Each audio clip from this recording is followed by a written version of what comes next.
অনেকদিন ধরেই বিভিন্ন ব্যস্ততা থাকার জন্য বড় ভিডিও করে উঠতে পারছি বিভিন্ন না। ব্যস্ততার মাঝে থাকলেও মাইন্ডকে তো রিফ্রেশ করতেই হবে, তাই জন্য মা ও আমি মিলে বেরিয়ে পড়েছিলাম শিয়ালদার উদ্দেশ্যে। দিনটা রবিবার থাকার জন্য রাস্তাঘাট প্রায় বেশ ফাঁকাও ছিল। বাসে করে যাওয়ার সময় দেখতে পেলাম হাতিবাগান শ্যামবাজারে প্রত্যেক বছর যেরকম চৈত্র সেলে ভিড় থাকে আর এবছর কিন্তু সেরকম ভিড়টা চোখেই পড়লো না।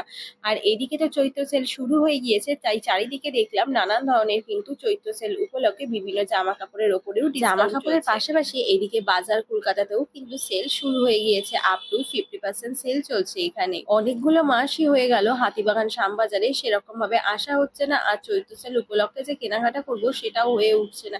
জানি না কবে আসতে পারবো। যাই হোক, এইদিকে সোজা চলে এলাম আমরা ছানাপট্টিতে। যখনই আমরা এইদিকে আসি তখন ছানাপট্টি থেকে আমরা পনির ও ছানা দুটোই একেবারে নিয়ে নেই। বিশেষ করে দামটা বাইরের লোকাল দোকানের তুলনাতে কিন্তু এখানে অনেকটাই কম পড়ে।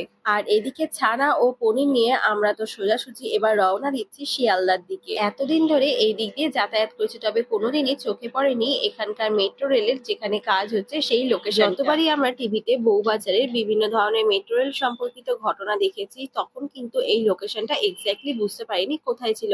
তবে আজকে কিন্তু লোকেশনটা একদমই ভালোভাবে দেখে নিয়েছি। আর হাঁটতে হাঁটতে আমরা সোজা চলে এলাম শিয়ালদার মার্কেটের ভেতরে। মার্কেটের থেকে আমাদের টুকটাক কয়েকটা জিনিস নেওয়ারও ছিল, সেই টুকটাক জিনিসগুলোও আমরা এইদিকে নিয়ে নিয়েছি। মার্কেটের ভেতর থেকে বাইরে বেরোতেই দেখলাম এইদিকে রয়েছে বিভিন্ন ধরনের শাক পাতা, এছাড়াও এখানে পাসলে পাতা, পুদিনা পাতা, সমস্ত ধরনেরই তো পাতা পাওয়াই যায়। পুদিনা পাতার গন্ধটা আমার ভীষণ ভালো লাগলেও টেস্ট আমার একদমই ভালো লাগে না। আর মাসির কাছ থেকে আমরা নিয়ে নিলাম টুকটাক থারকুন পাতা আর টুকটাক একটু শাক।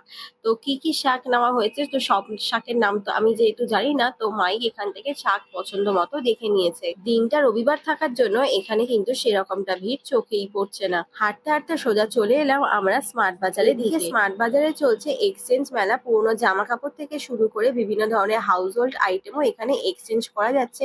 তবে কি কি আইটেম ওনারা নিচ্ছেন আর কত টাকার কুপন ওনারা দিচ্ছেন সেই সমস্ত কিছুই আমরা এখান থেকে জেনে নিলাম। এখানে জামা কাপড়ের স্তূপ দেখে তো আমি তো অবাক হয়ে গিয়েছি যে মানুষ কত জামা কাপড় বয়ে বয়ে টেনে এনেছে। যাই হোক, ভেতরে ঢুকেই আমরা টুকটাক একটু সেলফিও তুলে নিলাম।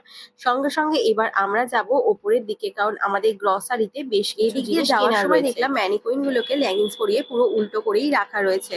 আর এদিকে আমাদের টুকটাক বেশ কিছু গ্রসারির আইটেমও কেনার ছিল, তো টুকটাক গ্রসারির আইটেম গুলো কিনে বাইরে বেরিয়ে দুজনে দুটো ফুড ড্রিঙ্কসও নিয়ে নিলাম। বাইরে বেরোনোর পর এতটাই গরম লাগছিল যে ড্রিঙ্কস গুলো খাওয়ার পর ভেতরটা ততটাই ঠান্ডা হয়ে গেল।